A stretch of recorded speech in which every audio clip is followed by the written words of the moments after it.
Portugal, the small nation with an ocean-sized legacy. At the very edge of Europe, where the land runs out and the sea begins, lies a country that has always lived in dialogue with the Atlantic. Portugal doesn't just border the ocean, it breathes it, dreams it, and sails it.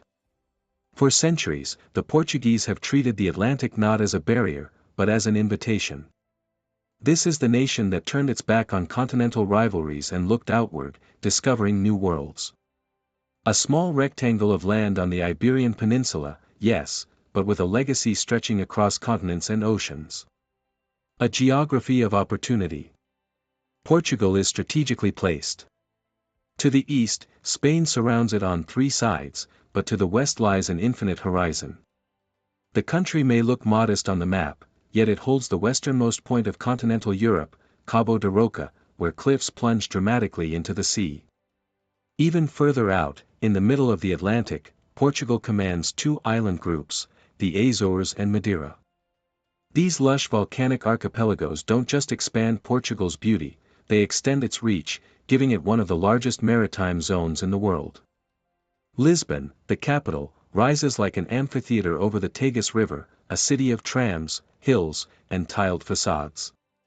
It has long been the nation's cultural and economic heart, hosting explorers, merchants, and kings. Porto, in the north, mirrors Lisbon's grandeur with its colorful waterfront and bridges, but adds its own proud legacy, the world-famous port wine. Down south, the Algarve attracts sunseekers with golden beaches, hidden coves, and limestone cliffs that glow at sunset. Even small corners of Portugal hide wonders, Sintra, with its fairy-tale palaces, Monsanto, a village built around massive granite boulders, and tiny islands like the Savage Islands, officially Portuguese and fiercely guarded, despite being closer to Spain's Canaries. Land of explorers. It was here, in the 15th century, that a new chapter of human history began. While other European kingdoms were busy fighting each other, Portugal invested in ships and knowledge. Under the vision of Prince Henry the Navigator, Portugal pioneered the art of long-distance sailing. The Portuguese developed advanced caravels and perfected nautical cartography. One by one, they pushed past the known world, reaching Madeira and the Azores, rounding Africa's Cape of Good Hope, and sailing across to Brazil. Vasco da Gama opened a sea route to India, bringing spices that would enrich Europe. Ferdinand Magellan, sailing under Spain but born Portuguese, became the first to circumnavigate the globe. For a brief but dazzling moment, Portugal ruled a maritime empire that spanned from South America to Africa, from India to East Asia. Lisbon became one of the richest cities in Europe, flooded with gold, spices, and exotic goods. Yet this empire was fragile.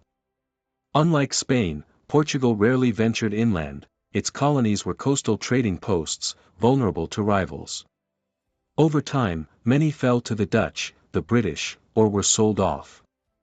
By the 19th century, Portugal's global empire had crumbled, except for Brazil, Angola, Mozambique, and a handful of smaller territories.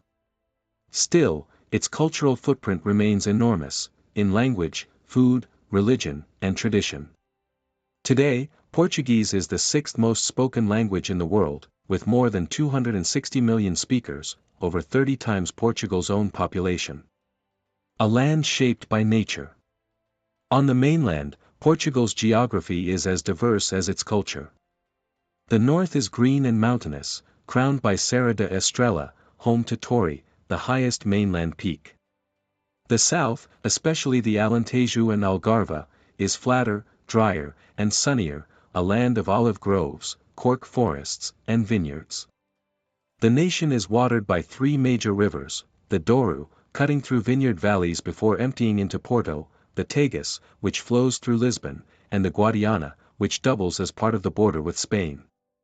Portugal's largest artificial lake, Alquiva, is a reservoir so vast it looks like an inland sea. The Azores are something else entirely, 9 volcanic islands scattered across the mid-Atlantic, famous for their lush pastures, crater lakes, and geothermal springs. Mount Pico, Portugal's highest point, towers 2,351 meters above sea level. The Azores are also one of the only places in Europe where tea is grown naturally. Madeira, meanwhile, is a paradise of subtropical forests, gardens, and dramatic cliffs, home to the UNESCO-protected Loure Silva forest. But nature here is not always gentle. Portugal sits near tectonic plate boundaries, which is why earthquakes and volcanic activity have shaped its history. The Lisbon earthquake of 1755, followed by a massive tsunami and fires, devastated the capital and shocked Europe, inspiring early studies in seismology and reshaping Enlightenment thought.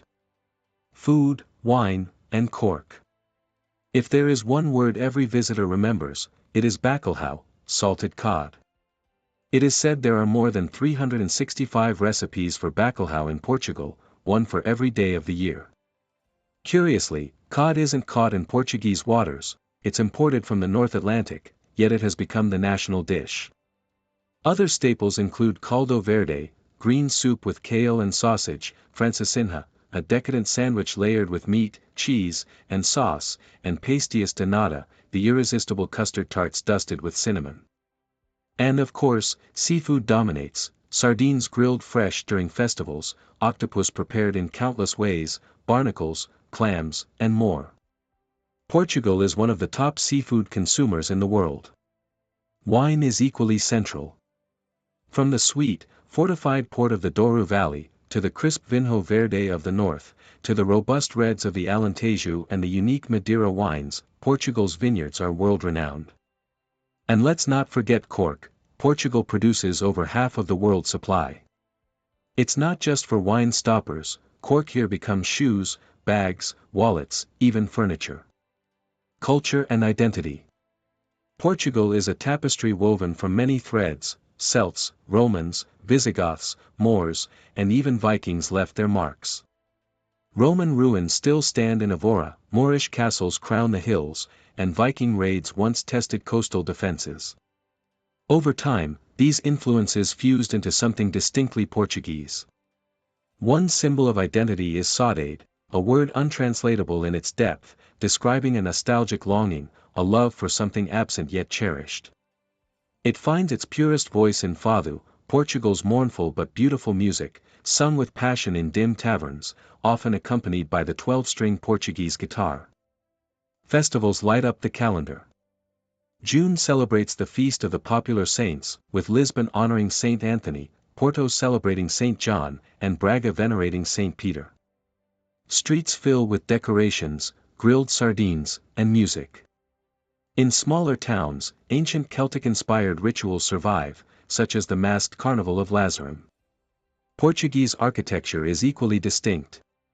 The Manueline style, rich with maritime motifs like ropes, anchors, and sea creatures, decorates 16th-century churches and monasteries.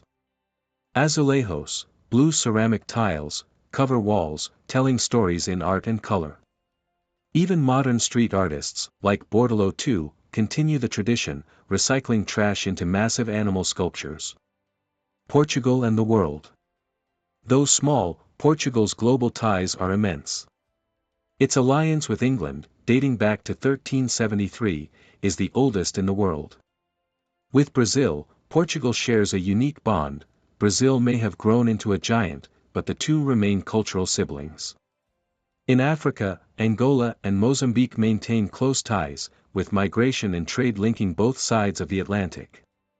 Even Japan remembers Portugal as its first European contact, introducing firearms, Christianity, and even tempera. The word arigato, many argue, comes from the Portuguese obrigado, thank you. In Macau, Portuguese influence remains visible in language, food, and street names. Conclusion. Portugal is proof that size does not define influence. With just over 10 million people, it has shaped the world through exploration, language, culture, and innovation. From the cliffs of Cabo de Roca to the volcanic peaks of the Azores, from Lisbon's trams to Porto's cellars, from saudade in song to sardines on the grill, Portugal is a land of beauty and depth. It is the little sailor that once ruled the seas, and though its empire has long faded, its legacy endures, alive in every Portuguese word spoken across Brazil, Africa, Asia, and beyond. Portugal is not just a nation, it is a story written in waves, winds, and wandering hearts.